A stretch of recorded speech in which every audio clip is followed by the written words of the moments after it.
தமிழ் உறவுகளுக்கு வணக்கம். திமுக அமைச்சரை எதிர்த்து பிரேமலதா போட்டி. திமுக அமைச்சரை எதிர்த்து பிரேமலதா போட்டி என்ற தலைப்பில் இந்த காணொலியை காண்கிறோம்.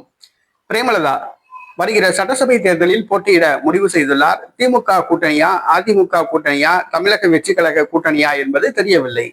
ஆனால் வருகிற சட்டசபை தேர்தலில் அவர் திமுக அமைச்சரை எதிர்த்து போட்டியிடுவது உறுதியாகி உள்ளதாக கூறப்படுகிறது. விஜயகாந்தின் சொந்த ஊர் மதுரை. விஜயகாந்தின் சொந்த ஊர் மதுரை. மதுரை மத்திய தொகுதி. மதுரை மத்திய தொகுதியில் பிரேமலதா போட்டியிட்டால் விஜயகாந்த் அனுதாபலை ஏற்படும்.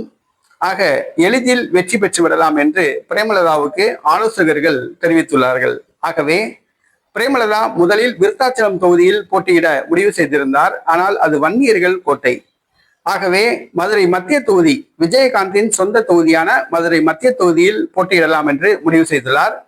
மதுரை மத்திய தொகுதியில் தற்பொழுது சட்டமன்ற உறுப்பினராக இருப்பவர் தகவல் தொழில்நுட்பத்துறை அமைச்சர் PTR பழனிவேல் தியாகராஜன் ஆவார்.